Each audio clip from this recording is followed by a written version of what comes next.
start our October 12th Leadership Council meeting, everyone. So I know everybody's really busy and we got a lot to cover today.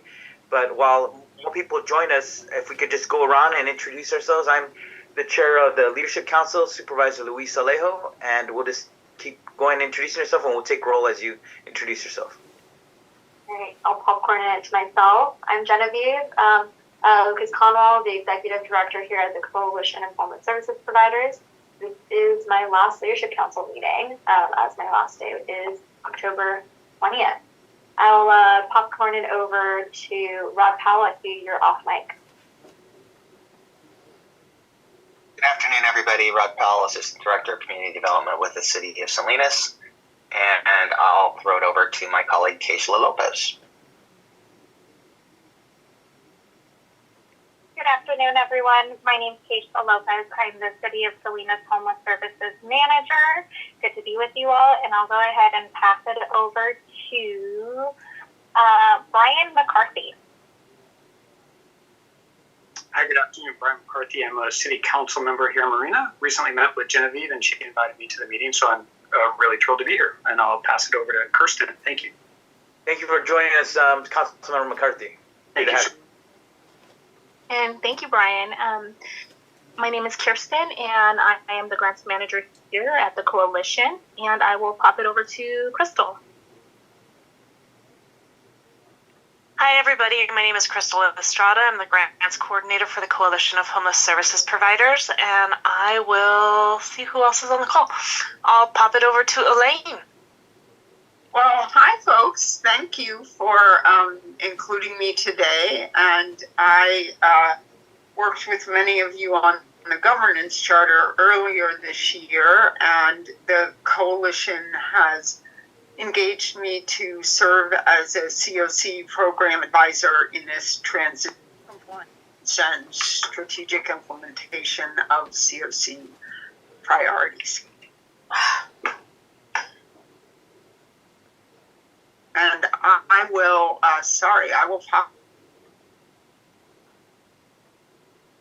popcorn over to Georgina. Hi, good afternoon. This is Georgina, Associate Director with CISO. And I don't know what that question is. Do you guys have any questions? No question. Okay, thank you. Let's popcorn it over to someone, Gina. I can see Enrique. Hi, Enrique Arreola. Good afternoon. San Benito County Health and Human Services Agency. Already done. Oh, that Wes White then. Hi, good afternoon, folks. Wes White, Salinas Monterey County Homeless Union, also a member of the LEAD Committee, and now a part of the Leadership Continuum of Care. And I can pass it to, how about Katrina? Good afternoon, everybody. I'm Katrina McKenzie, Interim Director of Operations here at the Coalition. I'll pass it over to Zuleika. Jill, Katrina? Jill works. There you go. Okay, good enough. Hi, everybody. I'm Jill Allen with Dorothy's Place and also Vice President of the Coalition of Homeless Service Providers. I think we should send Okay, let's go to Mayor LaBar. Mike LaBar, Mayor of King City, and I'll pass it to Mayor Oglesby. Hello, Mayor Ian Oglesby, the Mayor of the City of Seaside. I'll pass it on to Kurt. Hello, everyone. Kurt Shockey, CEO of ETC. Now I know what it means to be the last member picked for a basketball team. Your sound is messed up. Kimberly, sorry. Sorry about that. I'm driving and can't see the list, so somebody else. My name is Zuleika Morgan, and I'm the Executive Director for the Housing Authority of the County of Monterey.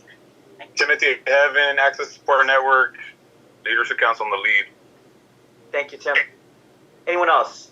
Matt Robinson, City of Marina. I have no idea. Hi, everyone. This is Judy Cabrera from Central Coast Center for Independent Living, and also the treasurer of the Coalition. Great. Okay, now let's go for last call. Flo Miller, Interfaith Outreach Carmel. Great. Thank you, Flo, for joining us. Paula Chavez with the YWCA Housing Service. Paula, thank you. Gary Tia with BACS, the Share Center. All right. Gary, thank you. Hi, I'm Mahnoor. I work with the Coalition as the Governance Coordinator. Great. Okay. Seeing no one else, then we're going to go to our agenda. But before we do that, this is an exciting time because we do have our. Well, let's ask. First of all, let me ask for any additions or modifications to the agenda, Genevieve. None. Just one. And Kurt, do you want to add first, and then I'll say. Let's add that to the end, because everyone, like Genevieve just explained, her last day is the day after our homelessness summit, which is next Thursday, a week from today. So at the end, we want to just have Kurt Shockey, the board president of the Coalition of Homeless Service Providers, be able to explain to everybody what is the plan after Genevieve leaves us. But before that, we get to that, we'll put that towards the end, and if we could add that to as number 9. And then before we go into the consent agenda, the other items, Genevieve, because it is right around the corner, maybe just give a quick update on the homelessness summit and inviting anybody who hasn't registered. We're almost we only had 350 person capacity at the Steinbeck Center. But we're almost there. But we are inviting anyone else who hasn't registered in person. They can join us on Zoom. It's a watching option only. But Genevieve, if you want to tell folks, I think we only have a few more spots left for Leadership Council members who haven't signed up, and then maybe just a quick overview of what to expect next Thursday. Yes, we can do that. So on our page, I'll send the link over to you all. The Lead Me Home Summit page, you'll see the program as well as the presenters. We're really excited to have a really wonderful panel of panels and speakers. We'll have opening remarks by Supervisor Alejo and Kosmiki. Our keynote is going to be Helene Schneider from the U.S. Interagency Council on Homelessness. We'll have a federal and state strategies impact on local decision-making panel that will be led by Roxanne Wilson. Those folks sitting on the panel will be Helene Schneider, Cody Ziegler, myself, and Justin Garrett.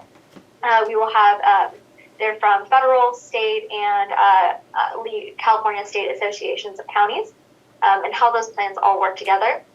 We will also be hosting a panel on reimagining coordinated entry, equity in housing reform and prioritization. This will be led by Elaine DeColony.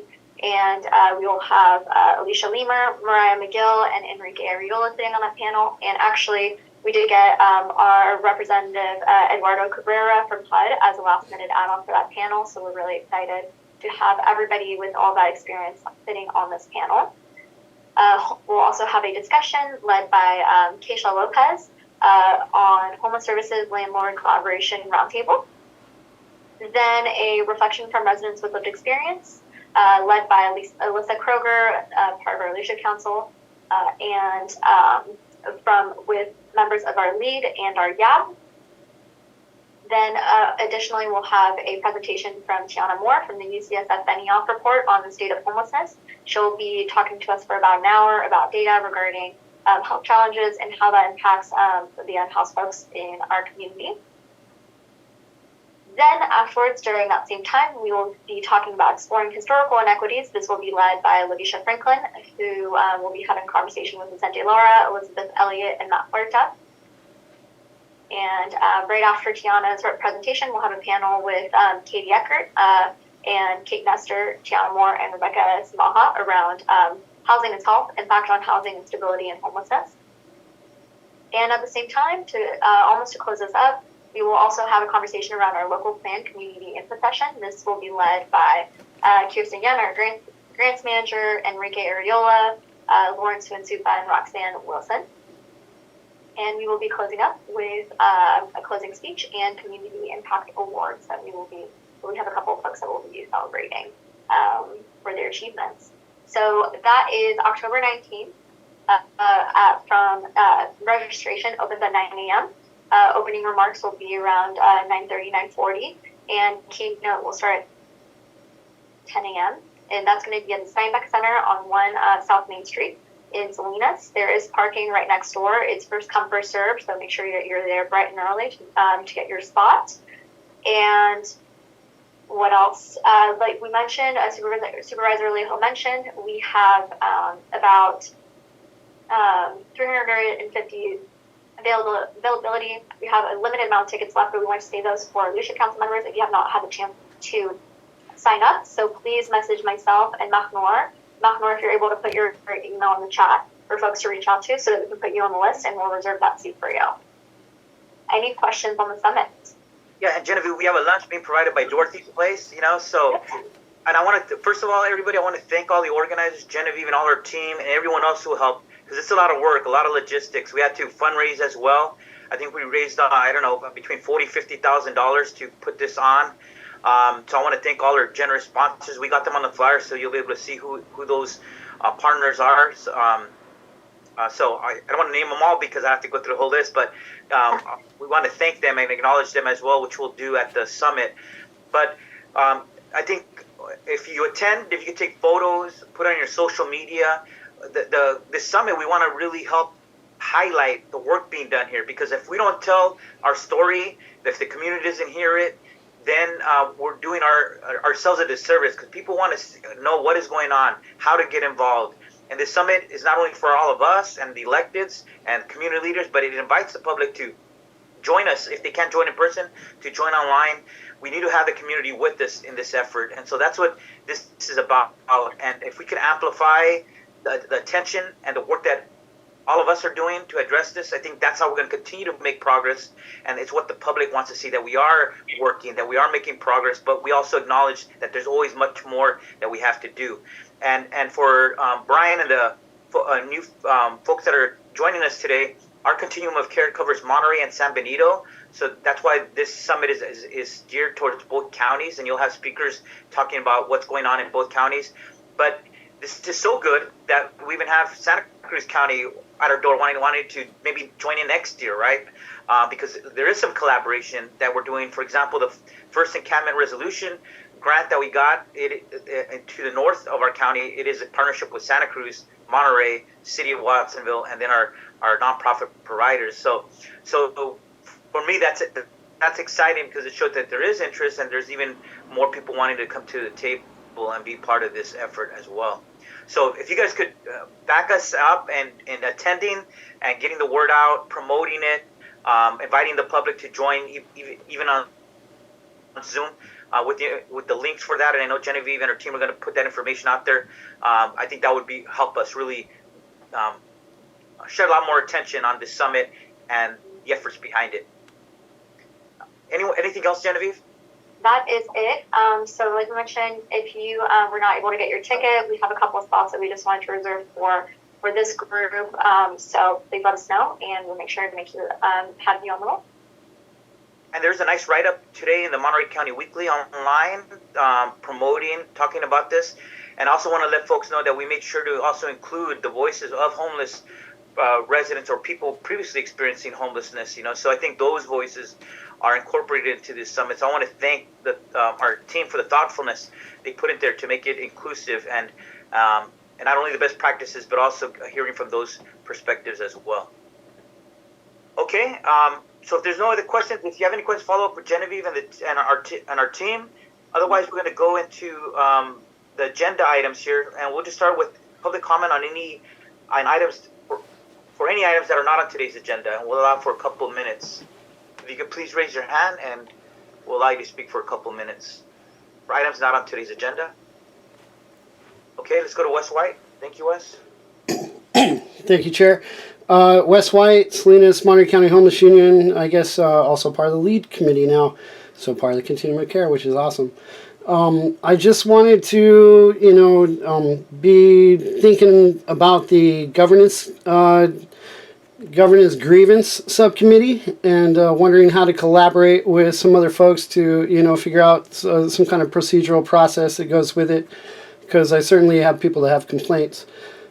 Just recently down in Chinatown, it kind of seemed like harassment by the police department. So I'd like to be able to address those kind of things moving forward, and appreciate that. Thank you, Wes. Anyone else? Okay, not seeing any other hands, so we'll close public comment for items not on the agenda. Let's go to our consent item. These are items 4A, B, and C. These were the September Housing Pipeline minutes, the August Leadership Council minutes and the September Leadership Council minutes.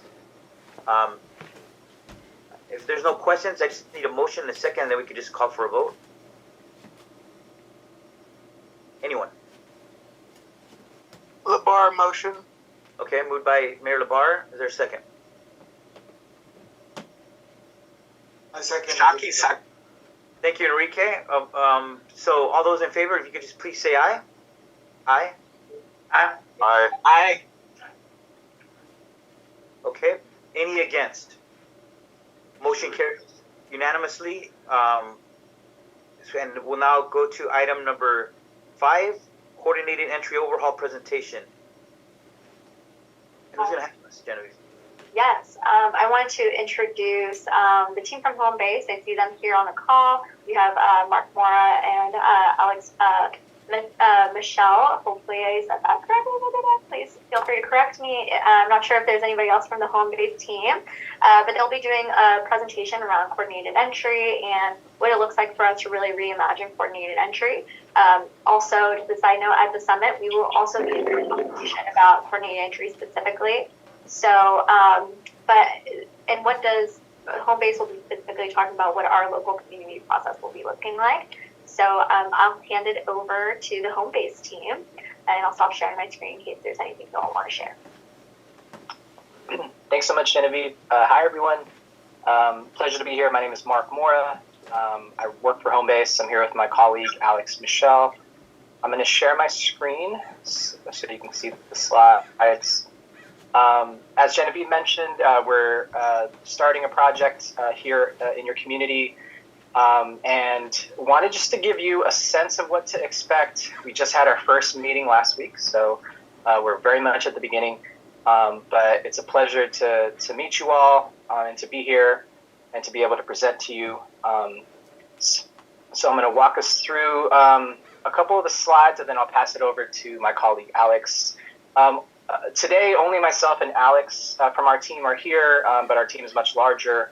And so just wanted to put some of the names up on the screens in case you get emails from us or you see us pop into this meeting from time to time. I should mention also Homebase. If you're not familiar, Homebase is a nonprofit organization that's based out of San Francisco, but does work across the country in various communities and continuums of care. We're mainly providing training and technical assistance to help communities build capacity to address homelessness. We do have a bit of a presence, and I'll talk about that a little later, in this community in Monterey, San Benito counties because of a different project, but very much related to the project I'm about to talk about with you all. And then apologies if this is common knowledge, but I don't know where everyone's at on this particular topic because this is central to the project that we're working on. But we are starting a project looking at your CARS system, and so which is your coordinated entry system here in your community. And so just in case there aren't folks who are very familiar with coordinated entry, I'm just going to have 2 slides just kind of talking about what coordinated entry is. And it's an important process that's mandated by the Department of Housing and Urban Development, at least for COC or HUD-funded units and services, but it's generally coordinated entry. It's a process through which people who are experiencing homelessness, who are at risk of experiencing homelessness, can access crisis response system in a streamlined way. And an effective coordinated entry process is a critical component to any community's effort to meet the goals of housing first. And the primary goals for coordinated entry are to allocate the resources as effectively as possible, and that assistance is easily accessible. In the end, you want to make sure that the most vulnerable in your community get the services that they need. And so that's just a little bit about coordinated entry. Again, I'm sure most folks, this is not anything new, but if just to see it, I'm not going to go into too much detail, but I'm just wanted to show you. Yeah, I do want to tell you this is good because we do have some new folks with us. So this kind of, even though it's a refresher for those that new, we always be good for new people joining us. We want to bring them along and explain what some of these strategies are. So this is all good. Thank you for this. No, appreciate it. Thanks for that, Chair Alejo. Yeah, that context is helpful as we're still, at the very beginning of kind of getting to know you folks and your community. You're going to be definitely important to giving the feedback that's going to be necessary for us to figure out how we might suggest and recommend improving your system. So these are just the core elements of a coordinated entry. This is how people first get connected to the coordinated entry system.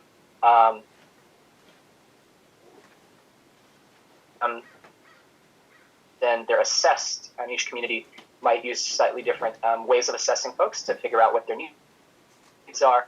And then you're looking at prioritizing folks based on their needs and preferences. And then ultimately, after the prioritization, and even that, but usually there's some kind of tool or tools that are used to kind of figure out what people's vulnerability are. And then folks are referred out to services that are provided, right, by a host of different agencies in each community. So that's in a nutshell what the coordinated entry system looks like.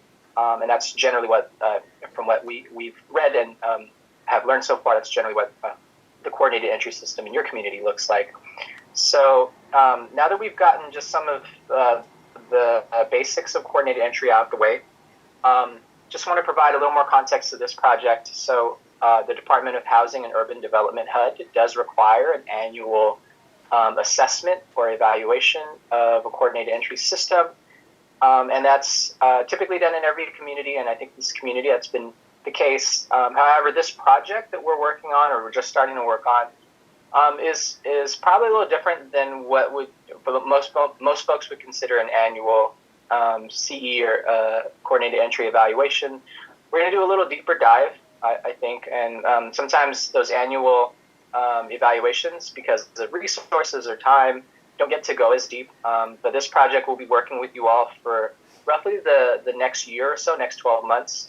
And we're going to work with you all, engage stakeholders, including this group, to deeply examine and understand how your CARS or your coordinated entry system is working, and then make recommendations to make significant improvements based on those evaluation findings. And then just as another note, as I mentioned earlier, since 2022, Homebase, a different team from our organization, has been working with your community to develop youth coordinated entry system, so youth CARS. So, and is there anything that I might have missed, Genevieve or team, in terms of the context to this project and the backdrop? No, I'm just hopping. You all have been great in working with. Awesome. We'd love to hear it. Definitely pass that along to those team members. So that's just a little bit of context on the project. Now let's get to the project itself. As I mentioned, we're going to be doing an evaluation of your coordinated entry system. And coordinated entry, CARS, we kind of use them interchangeably because CARS is what you all call your coordinated entry system. And so typically what the framework looks like generally is looking at three different kind of aspects that we're evaluating: compliance.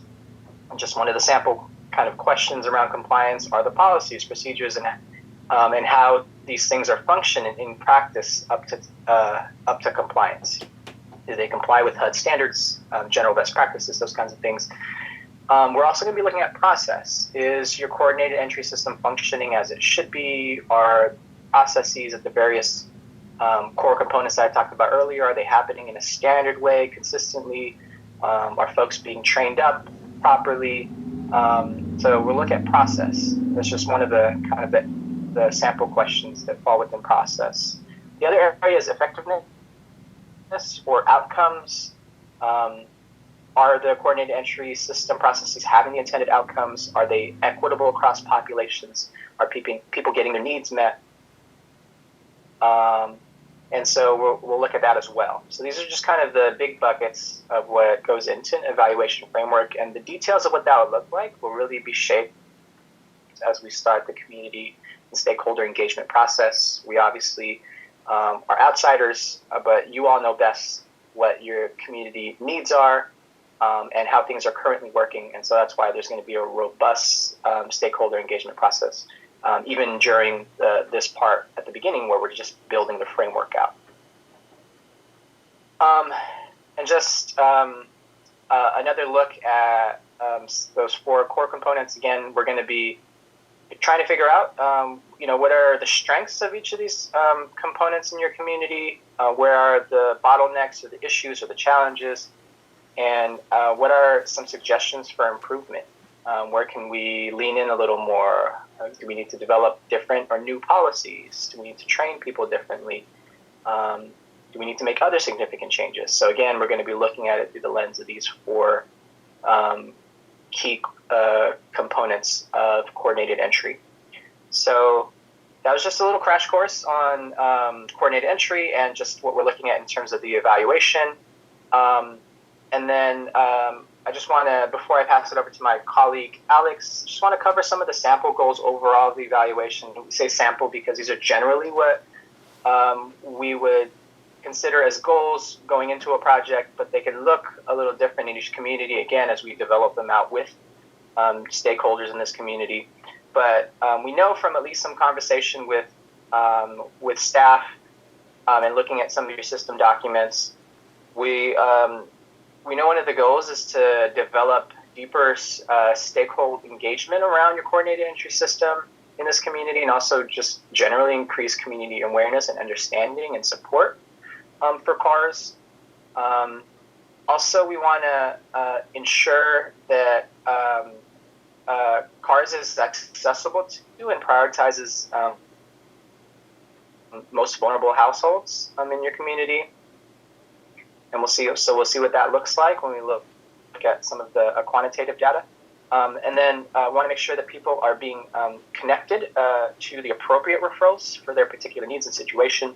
We want to look for opportunities to improve experience for users / participants / clients, and increase movement out of homelessness into housing. And finally, we also want to make sure that we're looking at racial inequities and addressing disproportionate impacts, as we know is often the case in homeless systems of care, and a lot of different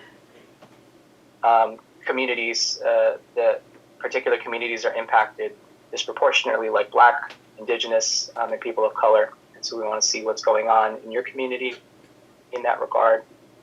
So yeah, these are just some sample goals, but again, we'll develop more nuanced ones or perhaps different ones as we start to get on the ground and really talk to folks in your community.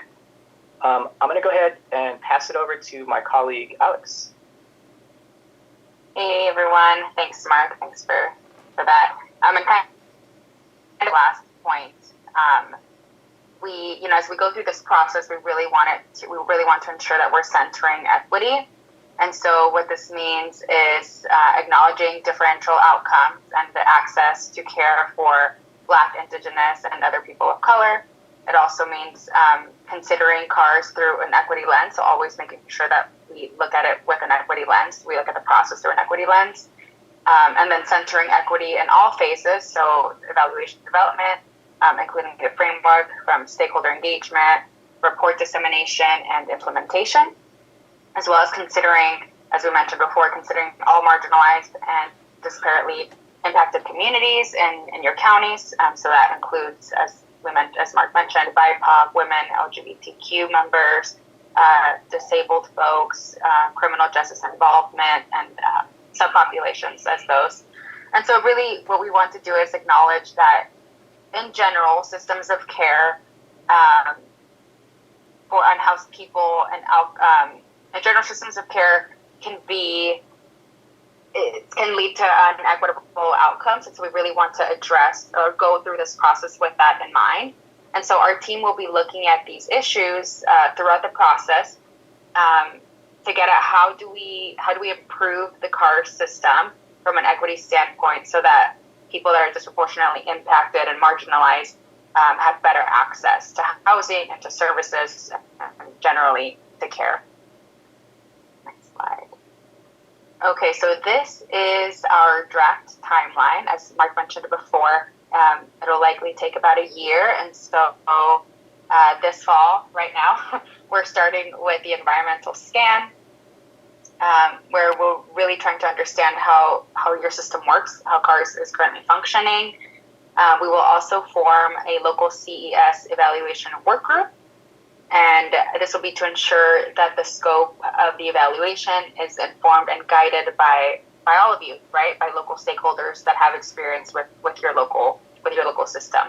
And of course, we will develop a framework, as Mark mentioned, in winter. So that'll take us end of this year into the beginning of next year. We will start doing all the stakeholder outreach and engagement.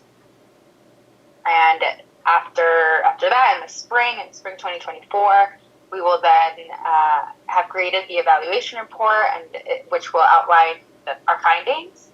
And then finally, in summer/fall of 2024, we will have created specific recommendations and an implementation plan for y'all to improve your car system. All right. And so, as Mark mentioned before, the stakeholder engagement is going to be pretty robust. This process will rely on solicitation of input from a broad range of stakeholders, and it'll also include analysis of current systems functioning and need. And so the way that we'll conduct this is through focus groups. We'll have key stakeholder interviews. We'll have surveys. We'll have community meetings. So we don't have a current plan other than this, but we do expect it to be a large portion of our process. And I believe that is the last slide. We do have an email that you can reach out to us if you have any questions, or if you have any questions that are coming up for you now. Please feel free to unmute yourselves or put it in the chat, whatever you feel comfortable with.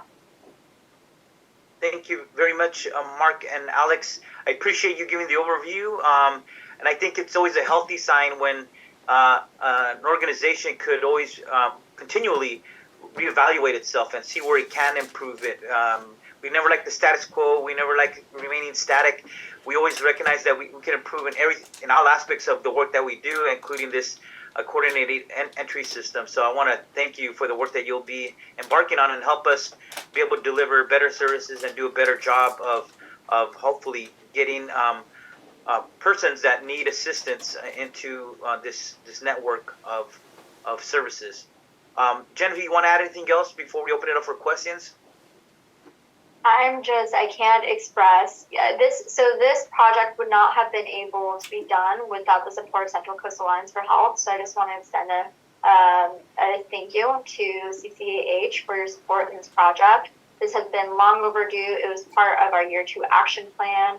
And I'm just really excited for us to be really embarking on this journey of looking at coordinated entry.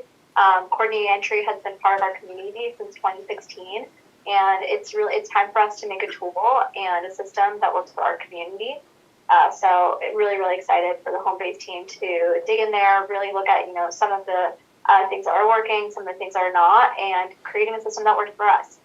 So thank you, Mark. Thank you, Alex. I'm really excited to have you part of our community. Great. Okay, any questions from the board on this item? Questions, comments? Doesn't look like there is any. You did a good job, Mark and Alex. So we look forward to your updates. And when the work is done, really appreciate it very much.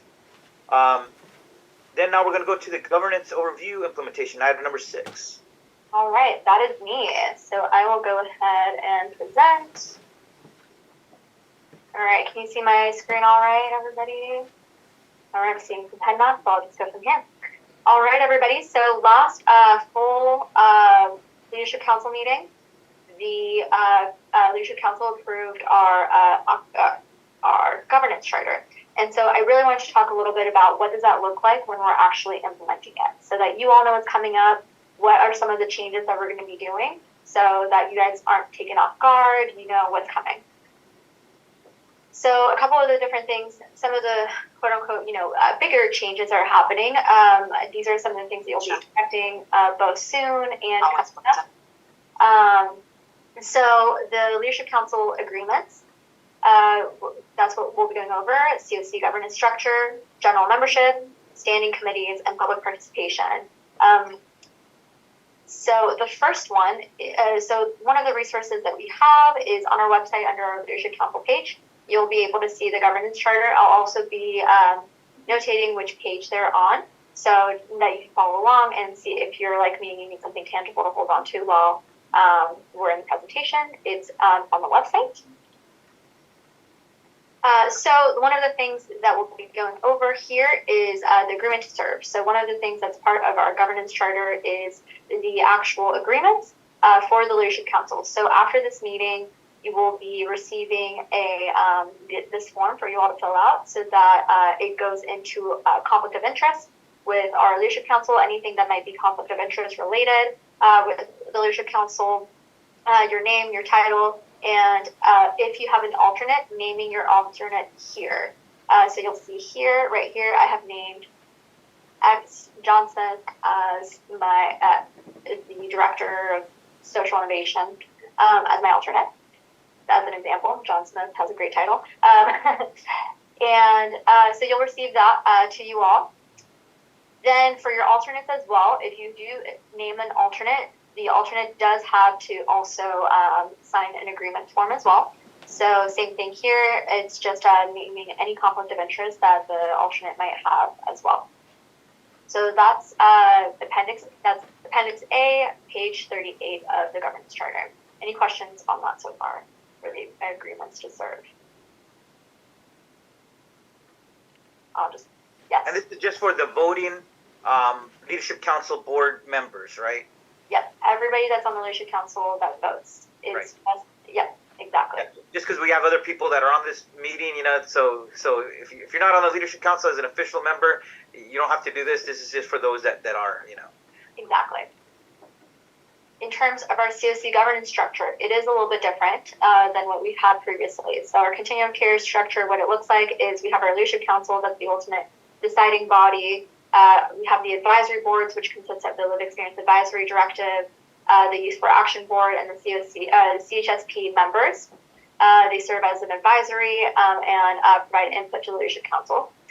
Then we have, my little squares got a little funky right before this meeting, so apologies on that.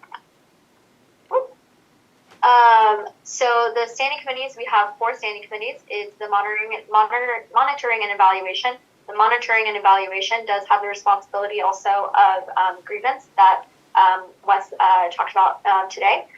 We have the governance committee that's already been set up and implemented, and that did a lot of the work to actually get this governance charter to you all.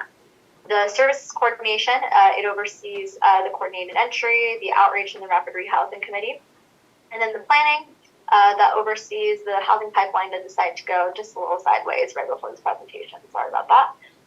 But then the general membership is right below that. So the general membership, the input goes up so that we're making sure that we're inputting, having the consensus of our general membership.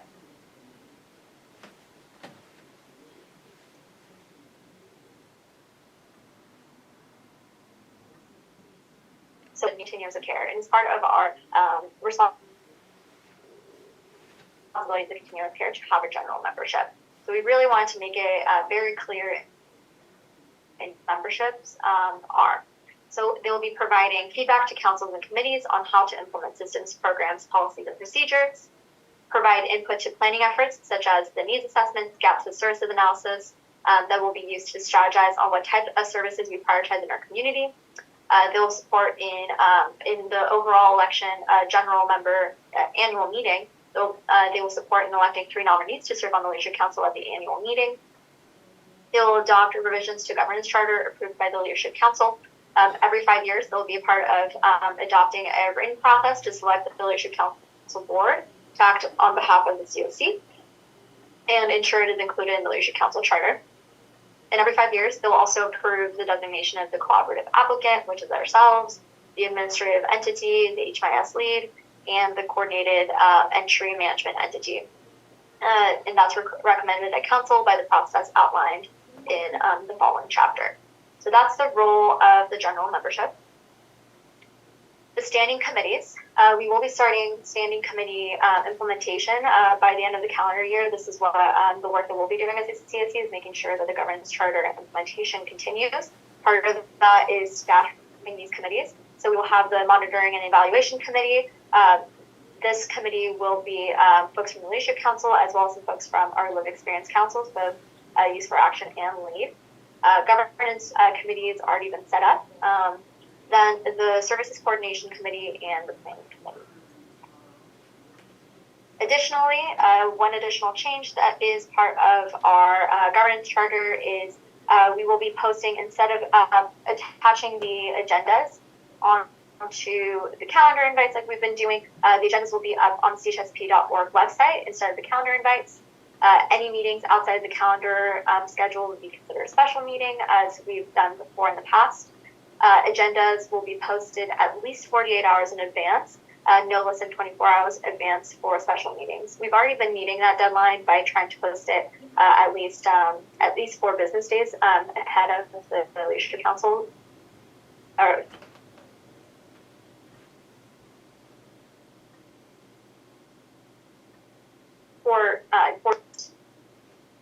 That is it for my presentation.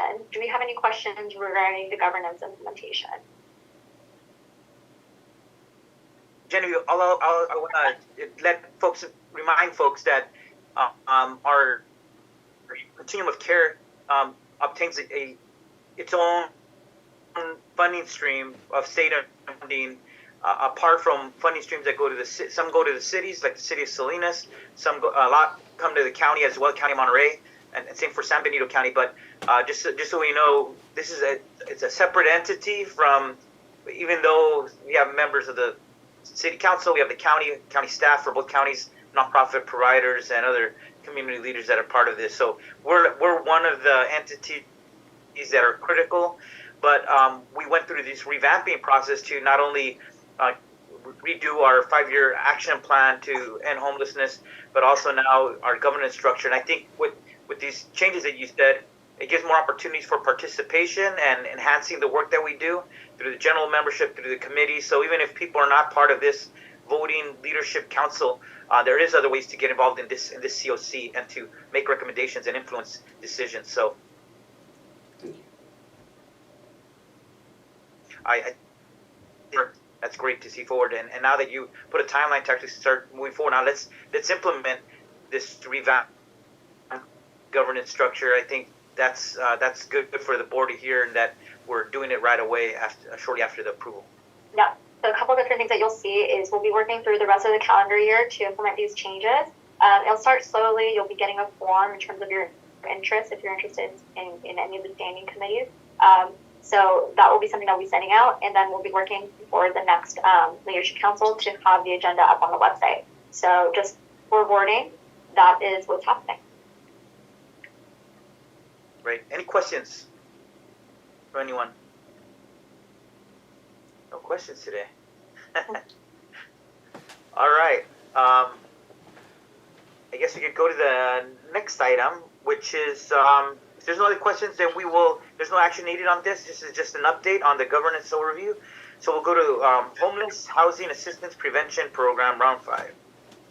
Wonderful. I'm going to be introducing. Oh, Genevieve, I got. Okay, no, Wes put his hand down. So go ahead.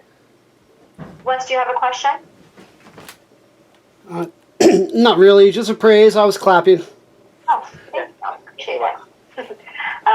So for the HHEP Round 5, I'll be introducing our grants manager, Kirsten, who will just be talking about the 5th round of HHEP funding from the state of California. So Kirsten, the mic is yours.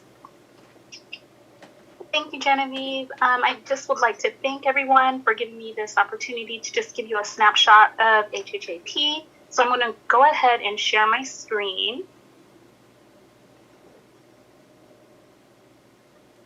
So can everyone see that? Yeah. Yes, we can. Okay. Okay, perfect. Okay, so the Housing Assistant and Prevention, HHAP, Round 5. It's actually due March 27th, 2024. And these are a couple of the items that I'll be going over. the intro, eligible costs, allocations, and Assembly Bill 129 and the Community Action Plan. Here are a few resources that would be helpful. I included the website to CHFP along with Cal ICH if you would like to take a peek at round 5 yourself, and of course the wonderful AB 129 bill that was introduced by Governor Gavin Newsom. Okay, so about HHAP round 5. So round 5, a $1 billion lot grant was authorized by Assembly Bill 129 and signed into law on July 10th, 2023 by Governor Gavin Newsom.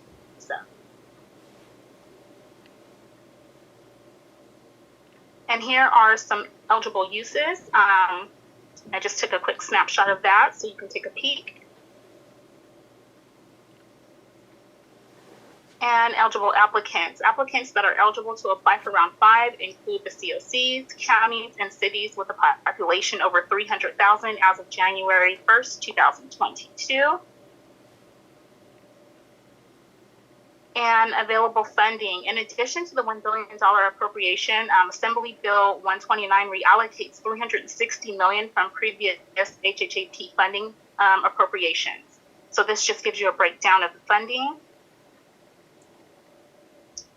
Let's see, so the available funding. So here's a breakdown of the available funding showing the $9.5 million planning allocation, the $760 million base allocation, and in the last column is the initial $100 million supplemental funding allocation. The $100 million supplemental funding will be distributed along with the $760 million in round 5 base allocation. So the remaining $260 supplemental funding will be made available through a separate application for fiscal year 2024-2025.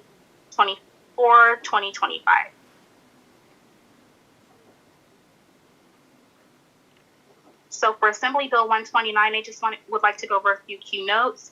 The key notes for Assembly Bill 129 include no new interim housing without prior written approval from Cal ICH, and the region must also demonstrate that they have dedicated sufficient resources from other sources to support long-term permanent housing solutions. 1% of funds can support HMIS. HMIS eligible uses include system licenses, training, system operating costs, costs associated with carrying out other related activities. And let's see, 1% of planning allocation will be based off of the 2022 PIP data, and not more than 1% of round 5 funding shall be available to applicants for the purpose of preparing the Regional Coordinated Homeless Action Plan, also known as the Local Homeless Action Plan. This funding shall be provided on a reimbursement basis and will be dispersed with the applicant's approval for the round 5 base allocations. Applicants may use their previous rounds of HHAP dollars to support this regional collaboration as well. And applicants that do not have any available funds to cover this planning period may request in advance of this 1% in a form and manner that will be determined by Cal ICH.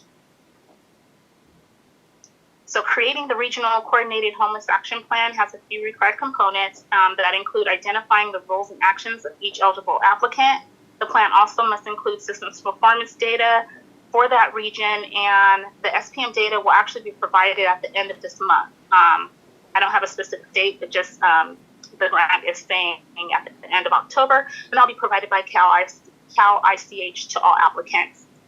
Applicants must also include key actions to improve performance, key actions to reduce exits from institutions, and full explanation on how funding programs to end homelessness.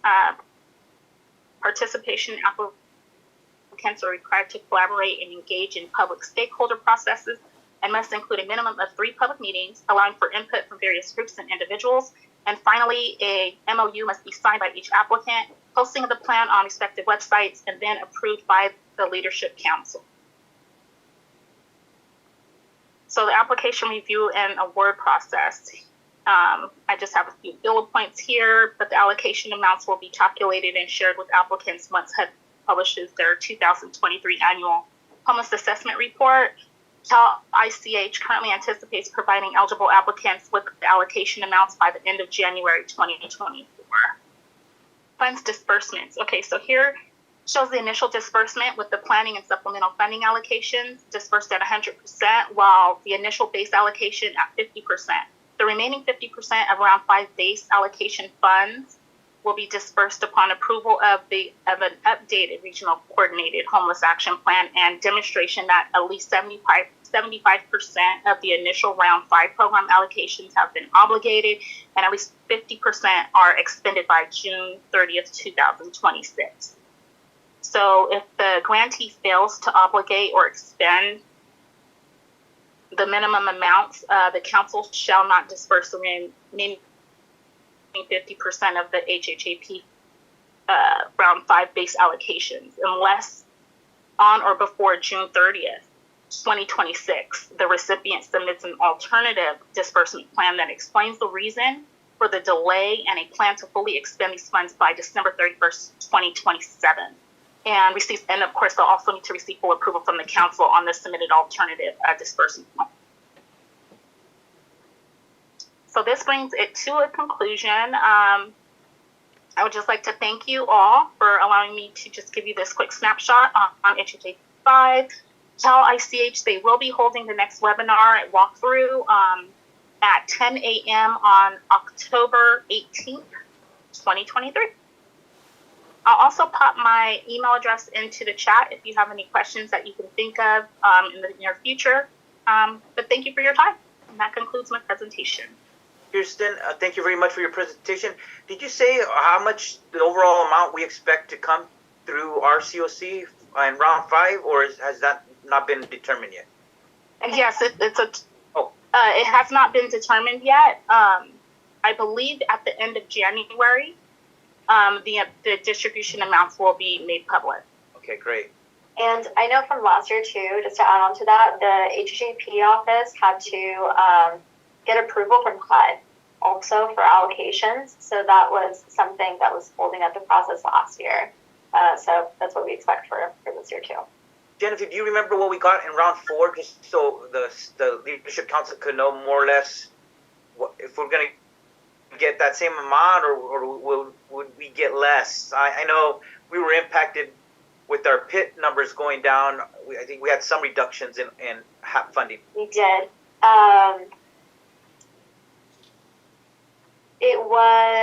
It's around 3.1 for HHAP 4. We can get the exact number for you all, but I will have to remember that specifically. Just to have a range, that's good. Thank you, Genevieve. But I did want us to know that this is the state funding allocation they put in the state budget, and they call it HAP. It started out being called HEAP, and the acronym's changed, now it's HAP, round 5. But in our last 2 point-in-time counts, when we had the reductions, it resulted in us getting a little bit less in these allocations. So for doing the right thing, we're getting punished in state funding for having a lower point-in-time count. So we're still trying to work to address and remedy that flaw in the formula. Yes, agreed. And sorry. Any questions from the board on this?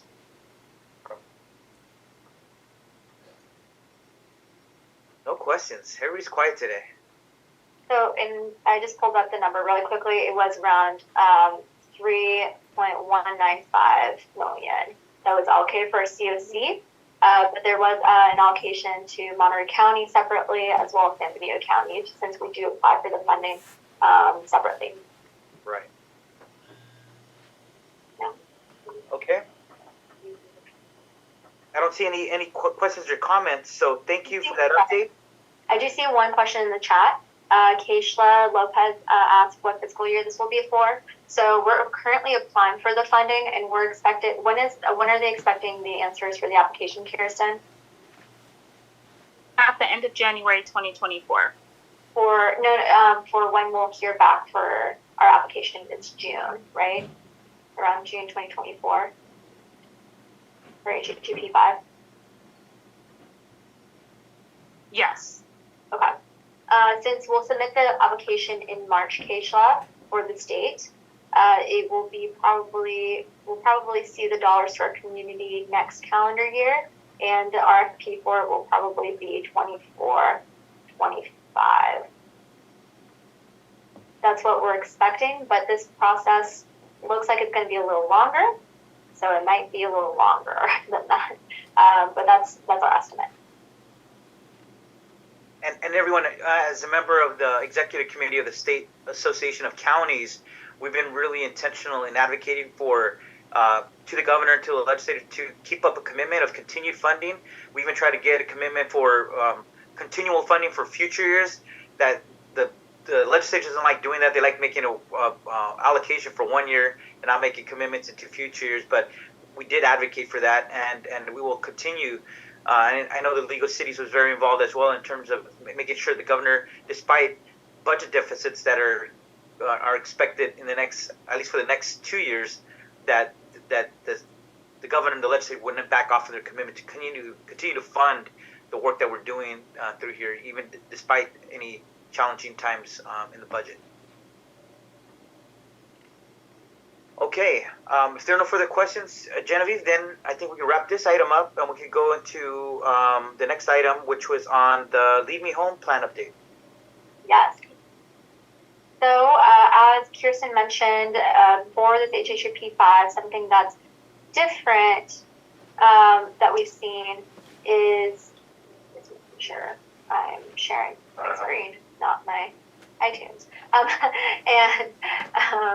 So the Lead Me Home plan for HHP 5, one of the requirements is for us to have a community action plan.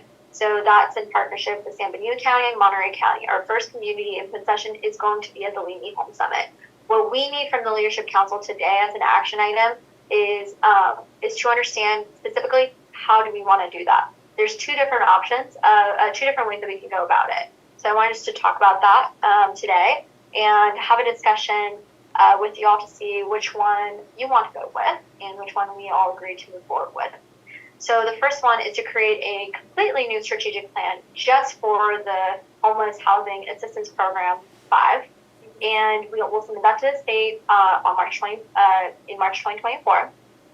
The second option is to amend the current Lead Me Home plan, the 5-year plan that we have, and extend it to include that HHAP 5 coordination plan. So that's a little bit of what we wanted to talk with you all today about what makes the most sense. We're currently midway through our Lead Me Home plan, the 5-year plan, and personally, the coalition wants to put forward amending the Lead Me Home plan. We think it makes more sense just to have one strategic plan that is still amended, that really considers that's updated with the current community's needs moving forward. So that being said, we just wanted to bring that forward just as a discussion and see if we can get a consensus on which option we would like to move forward with. So, Jennifer, just to be clear, staff is recommending option number 2. Option number 2. And everyone, just as a recap, we did a lot of work and did a lot of community input on devising our Lead Me Home plan, which we approved, but it was adopted also symbolically because it wasn't required, but we wanted other local governments to hear it, support it, so we could be on the same page. And this plan was very ambitious to try to reduce homelessness in our respective counties by 50% over the next 5 years. So since then, Monterey Board of Supervisors has approved it, but also the cities of Monterey, Soledad, King City, and Salinas, right? So we have 12 cities in Monterey County. There's 2 cities in San Benito and the county itself. So, but then this new round of funding requires us to have this a plan that's a little different. So rather than starting from scratch, it makes more sense is to build upon what we've done, and the cities and the counties that have supported this already to then modify it so we can meet the statutory requirements of the budget allocation to be in compliance with that, but not have to start from scratch. And I think that makes sense. It is a fresh document, and we do hope to have more cities in both counties adopt this plan, just as a symbol of support of the work that this leadership council has committed itself to try to achieve. Any thoughts on that? Anyone else? Yes, Mike Labar. Thank you, Chair. I agree with everything you just said. Makes a lot of sense. And we will have to figure out some way to get all the cities to adopt it. In concept is, I think, very important and should help us in further grants. Thank you, Chair. Great. And let's go to Carla. Thank you. My only question with the Lead Me Home plan is how close are we to reaching our goal of that 50% in the last 3 years, I want to say, because you mentioned we're halfway through. And what amendments is staff recommending to be done to the Lead Me Home based on the data collected from previous years? Also with option 1, creating a new strategic plan, would that include any, if that was an option, would that include parts of this Lead Me Home that did work versus the ones that may have not worked currently?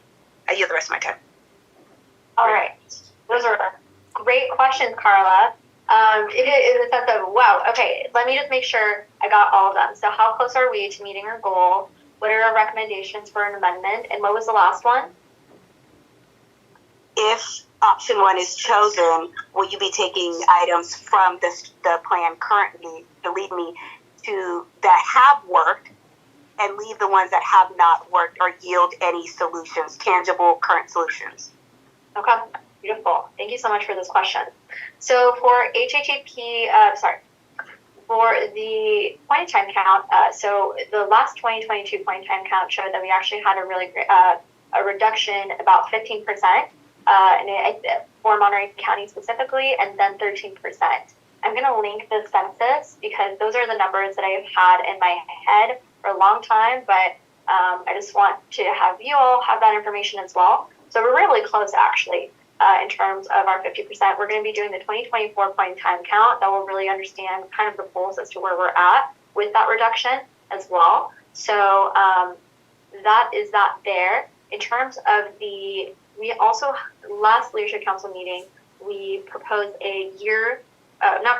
we brought forward the year 2 progress report to the Leadership Council. So I'm happy to send that over to the Leadership Council just to really understand where we're at with our metrics as well. So that I'm happy to send over. I don't have them at the top of my head, but it's a beautiful, intricate report that will share all of those details as to how closely we are, not only at just reducing to 50%, but looking at all the metrics of the measures of success that we have. We also have, folks that are, one metric that we're observing is entries from literal homelessness, exits to permanent supportive housing. So it goes into details about that. Second, our amendment to the Lead Me Home plan is really going to be led by the community. That's one of the reasons as to why we have those community input sessions with the state of California. The HHAP 5 the HHAP 5 application requires that we have 3 community input sessions. So what we're going to be understanding from these community, I think the plan we currently have is conducting the community input sessions and seeing what is our current Lead Me Home plan missing from what we're hearing from these community input sessions. That way, we'll look at our plan, see what we need to adjust from there and amend from there. So we don't have any specific amendment recommendations right now. I think the questions that we're really looking for is that we already have to do a strategic plan. Is it worth it having an additional strategic plan that's sitting there, and we have 2 strategic plans for a region? Or do we want to just condense it into one strategic plan with our Lead Me Home plan and our amendment? Does that make sense? Does that answer your questions? I know there's a couple follow-up items that I'll provide to you just to add additional context. Yeah, and one thing, and just to add on that, as you said, our last point in time count was delayed a year because of the COVID.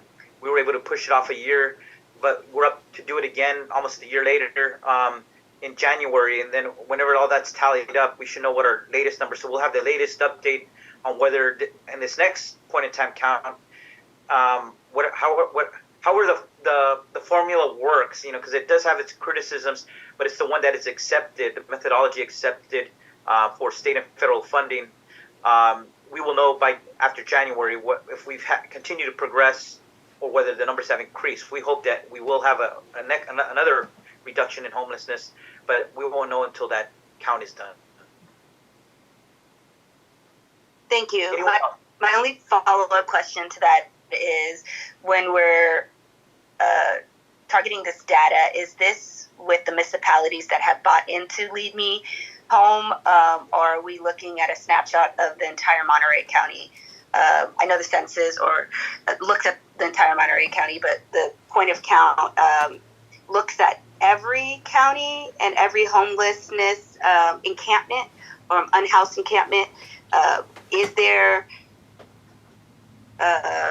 determined data specifically for the municipalities that have adopted this to see what the increase has been in actually housing unhoused folks in that particular way? So for the point time count, it really the municipalities that adopted the plan, it's not dependent on those municipalities. We do it for all of Monterey County, all of San Benito counties, and so they're the two counties that we cover the continuum of care. So it's all the municipalities. We collaborate. So for the point time count, how we gather the data, it's actually the process for the point time count is coming up soon. We're going to have the committee meeting in the next couple of weeks to determine some of the specifics. We collaborate with folks with lived experience. We work with our outreach teams. We work with police departments in those cities. We work with the elected officials. We try and make sure that the school system, the hospitals. So we try and work, and the judicial system, we try and work with everybody that could possibly be involved in interacting with folks experiencing homelessness on the ground in those municipalities, so that we make sure we are counting everyone. That is our goal during the point in time count. So there's specific metrics that we have to meet from the point in time count with HUD specifically for us to be able to meet that. It's not as much, it's a rule set by HUD in terms of how we complete the point in time count. It is not as dependent on those cities that have adopted the plan. I hope that answers your question, Carla. Okay. Yes, it does. Thank you. Of course. Thank you. And just as a goal, Genevieve, so we do have 4 cities, 1 county. So we hope that we could get San Benito and the other, there's 12 cities still, that we could at least in the next several months to see if they could adopt it. I think it just stays the same, like in the article that's in the weekly today. It's a strong statement when we could say all the cities are on board in both counties to support this ambitious 5-year plan. So just on the to-do list. So you need action. Sorry for that misunderstanding. I just want to clarify that San Benito County has adopted the plan. Oh, yeah, it does. Okay, good. The article just talked about Monterey County. Okay, exactly. Good. Thank you, San Benito County. So both counties are on board. Now we need just the additional 12 cities. Thank you. Okay, so staff is recommending option 2, unless people feel differently. If we could have a motion to support option 2 in amending the Lead Me Home plan and extend it and include the HAP 5 coordination plan that is required. So moved, Craig. Moved by Mayor Craig. Is there a second? Shockey seconds. Thank you very much. We'll just open if you could unmute yourself, and all those in favor, please say aye. Aye. Aye. Aye. All those against, if you could please say nay or no. Motion carries unanimously. Thank you. That was only our action item for today. I want to thank you. And let's go to our added item, and that is Genevieve is leaving us after next week's conference, and I want to thank her first of all because she could have left before, but she goes, "No, I'm going to finish up the work on our second annual homelessness summit," and she's been working very hard with her team on this.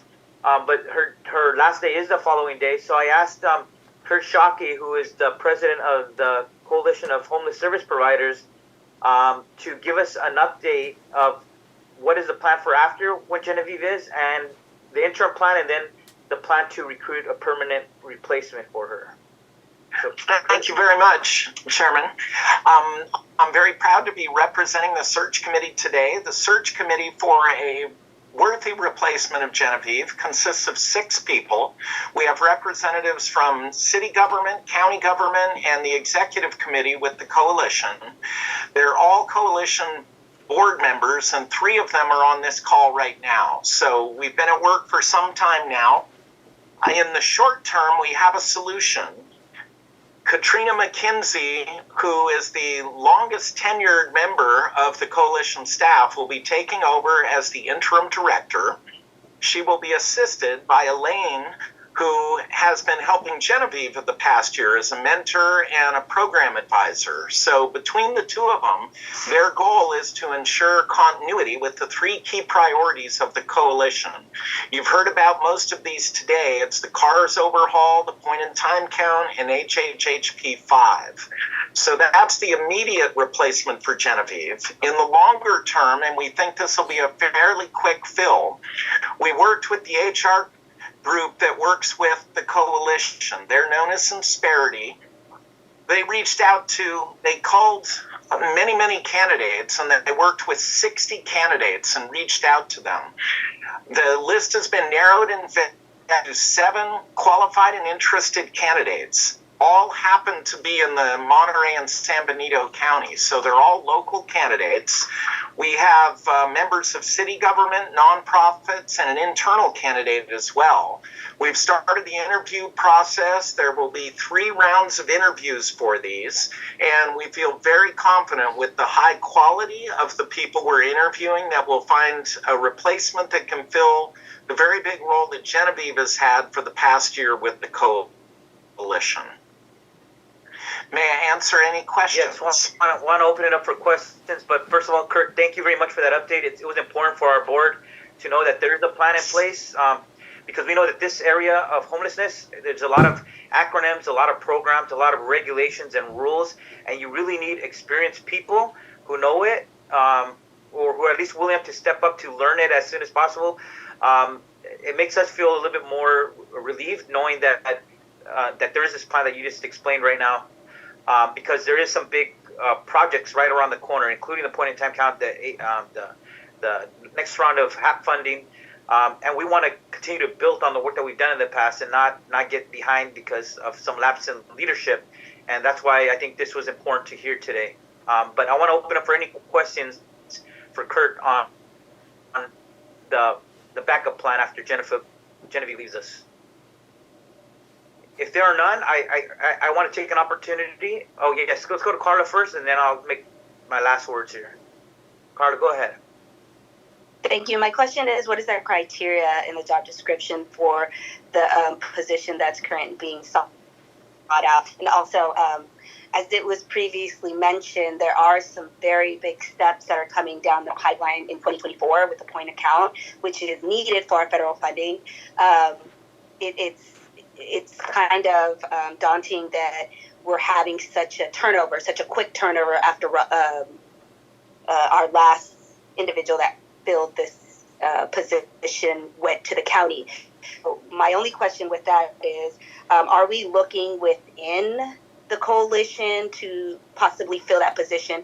Because as we know, the CARS system is a very intricate system that has to have hands-on, especially the individual that will be filling this.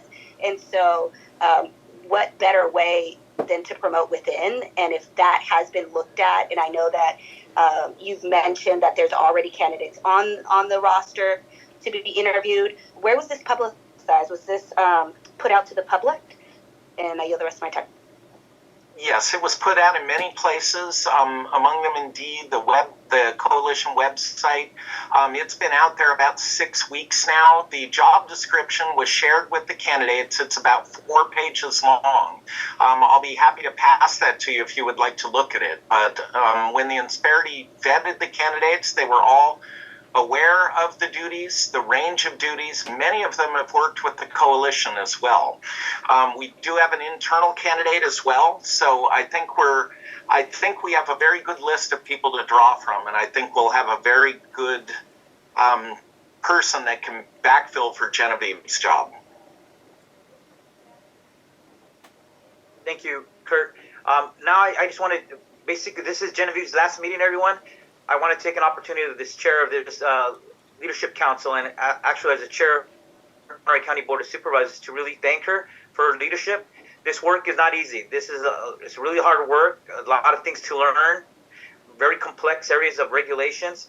And as I often say, what we do is God's work. And that's why I think it's always important for us on this Leadership Council to support each other, to support more electeds and more community leaders, more nonprofit leaders to engage, because it's very stressful. It's a lot of work, a lot of timelines. And Genevieve stepped into this with previous experience working in Santa Cruz County, coming in a prior position with the Coalition of Homeless Service Providers, but then willing to step up. And I think she did a really good job for us. So it was sad for me when she called me to say that she was going to be doing something different. It's always for me a sad moment losing very talented and passionate people who care about it, who want to do this work right, want to do it with treating our homeless residents with utmost respect and dignity. And she took on that work. So I called Genevieve earlier to just ask her if we could honor her at the Board of Supervisors after the homelessness summit. She has agreed to come. But Genevieve, we want to just really say thank you. This is your last meeting, so I wanted to see if you want to say any parting words to your board here. But I want you to leave knowing that your work here is very much appreciated and respected, and we thank you for your tenure, your time you did give us serving in this key role for Monterey and San Benito counties. Thank you, Supervisor. I have to say I'm at a loss for words, and just watch out. There might be some finger pointing guns just because of how awkward I am as a human. It has been, a pleasure of a lifetime to hold this position. It really has been. The honor bestowed upon me to lead this continuum of care, to rise to the occasion, to support our continuum and the unhoused residents of Monterey and San Benito County has been a dream. It really has. And one of my biggest achievements here has been to create the Lived Experience Advisory Directive. It's always been a passion of mine to make sure that our unhoused residents are included in the conversation at every level.